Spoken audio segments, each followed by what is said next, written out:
El detenido dice que la policía le ha pegado y el atestado policial reza que el detenido se ha autolesionado.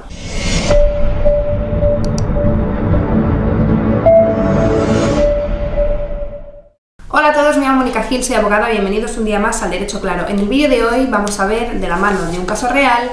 qué es el delito de torturas. El delito de torturas se tipificó por primera vez en España en el año 1978 tras la ratificación por España del Pacto Internacional de Derechos Civiles y Políticos. Poco tiempo después, en el año 1988, se da una de las sentencias o uno de los casos quizá más conocidos de torturas en España, que es el del caso El Nani, que además de las torturas fue un caso de desaparición forzada, es decir, esa persona nunca se la encontró. El delito de torturas se tipifica en el artículo 164 del Código Penal, que exige que se den los siguientes elementos típicos. En primer lugar, se necesita de un elemento material, es decir, aquella acción que realiza el sufrimiento, tanto físico como mental, como también puede ser la disminución o la supresión de las facultades de conocimiento o discernimiento o cualquier otro que atente contra la integridad moral. En segundo lugar, se requiere un elemento de sujeto activo especial, es decir, es un delito que solo puede ser cometido por autoridad o funcionario público que con abuso de su cargo, que está realizando un abuso de su cargo o un aprovechamiento de esa situación de dependencia o sometimiento que tiene el sujeto pasivo. En tercer lugar, tenemos el elemento teleológico a partir del cual vamos a poder diferenciar tres tipos de torturas. En primer lugar, la tortura indagatoria. La tortura indagatoria se da en el caso en el que se quiere obtener una información o una confesión del sujeto pasivo. En segundo lugar, tenemos la tortura vindicativa, que es aquella que se da para castigar por el hecho que ha cometido o que se presume que ha cometido el sujeto pasivo. Y en tercer lugar tenemos la tortura simplemente por motivos discriminatorios. Una vez conocidos los elementos del delito de torturas, lo que tenemos que saber es que si además del delito de torturas hay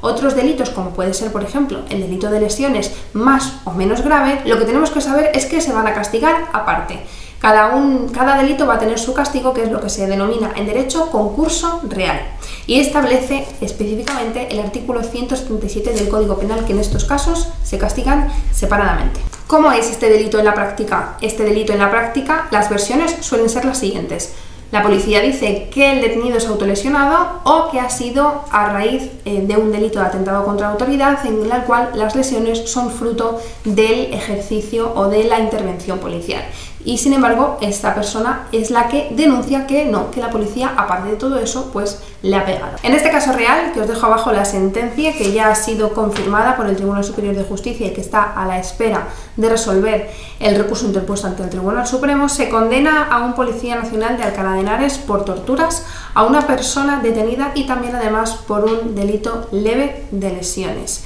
Dicen los hechos probados lo siguiente: que entre las 8:40 y las 9:58 horas de la mañana del 8 de enero del 2017, encontrándose el denunciante detenido y custodiado en los calabozos de la comisaría de la Policía Nacional de Alcalá de Henares de Madrid por un delito de atentado contra la autoridad, solicitó que se le proporcionara comida encontrándose el funcionario del Cuerpo Nacional de Policía en cumplimiento de las funciones que tenía asignada de custodia de celda, y debido a la raza o religión del detenido, con un conocimiento de que había agredido a sus compañeros en la noche anterior, le contestó: a los moros solo se les da agua, para a continuación abrir la celda y pasar a su interior para propinarle 2 puñetazos al detenido. Seguidamente pidió al denunciante asistencia médica y por el acusado de nuevo abrió la celda y propinó al detenido varios puñetazos y patadas en todo el cuerpo. Minutos después, por tercera vez, se introdujo en la celda y le dio con la defensa reglamentaria un golpe en el antebrazo derecho y otro en la cabeza al detenido. Al entrar en los calabozos, como consecuencia de su detención en esa misma madrugada por un delito de atentado, presentaba, según el parte de lesiones de la Casa de Socorro, a las 6 horas solo una contusión con eritema en la frente. Sin embargo, a las 15:20 horas de ese mismo día, y según el parte médico emitido por la Casa de Socorro, sufría además hematoma contusión en párpado superior izquierdo, hematoma contusión con erosión de piel en la zona frontal, ambos pómulos, hematoma contusión en el labio inferior con erosión de mucosa oral, hematoma con más menos 3 centímetros por 2 centímetros en cuero cabelludo en la zona frontal y temporal derecha, contusión en la zona esternal, escápula derecha e izquierda, zona lumbar derecha, y hematomas longitudinales en antebrazo izquierdo y derecho, hematomas de más o menos 3-4 centímetros en la cara posterior de la pierna derecha, y refiere a arrancamiento parcial del molar derecho. Se deriva al hospital para valoración de rayos X. Las lesiones necesitaron 7 días para su curación, 2 días de impedimento, habiendo precisado tratamiento sintomático no curativo con frío local indirecto y analgésicos en caso de dolor sin necesidad de tratamiento médico quirúrgico, por lo que será delito de lesiones. Aquí el acusado lo que dice es que el detenido tuvo un ataque de ira, comenzando a darse cabezazos contra la puerta del calabozo, que abrió la puerta del calabozo accediendo al interior y que pues finalmente tuvo que usar la defensa reglamentaria en 2 ocasiones, golpeándole en la mano y en el pie. El quid de la cuestión aquí, aparte de un montón de declaraciones testificales que sí que le vinieron bien a la acusación, es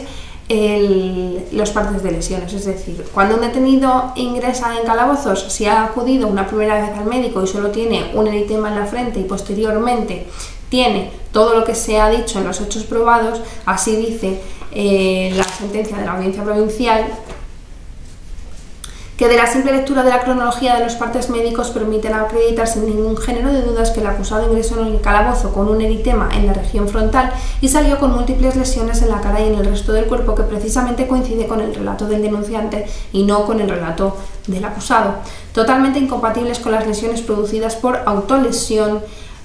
por el mismo, ni en el coche policial en el que fue conducido tras su detención por un presunto delito de atentado contra autoridad, ni en el calabozo con las rejas como ha mantenido el acusado, pues la documentación médica deja claro que las lesiones no solo fueron en la cara, sino en la zona lumbar y en las escápulas izquierda y derecha. Fundamenta la sentencia que el presente supuesto se ha llevado a cabo un claro e inequívoco acto típico, suponiendo para el sujeto pasivo la concurrencia de un padecimiento físico y también psíquico, además del comportamiento degradante y humillante con especial incidencia en el concepto de la dignidad de la víctima, que estamos ante un agente de policía uniformado, es decir, sujeto activo especial,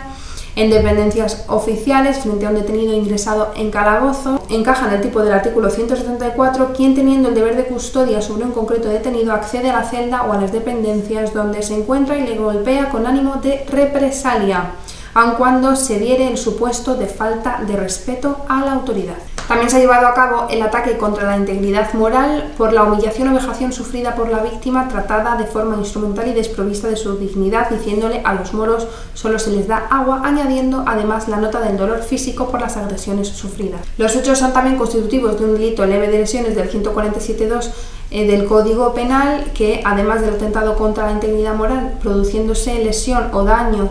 a la vida, conforme al artículo 177, se castiga por separado, y la pena que se le acaba imponiendo es a una pena de prisión de 2 años, a una multa de 1 mes con una cuota diaria de 8 euros, esta multa es por el delito leve, y a la inhabilitación absoluta, que es pena de la tortura, por tiempo de 8 años, pago de las costas procesales, 700 euros por las lesiones y 6.000 de daño moral.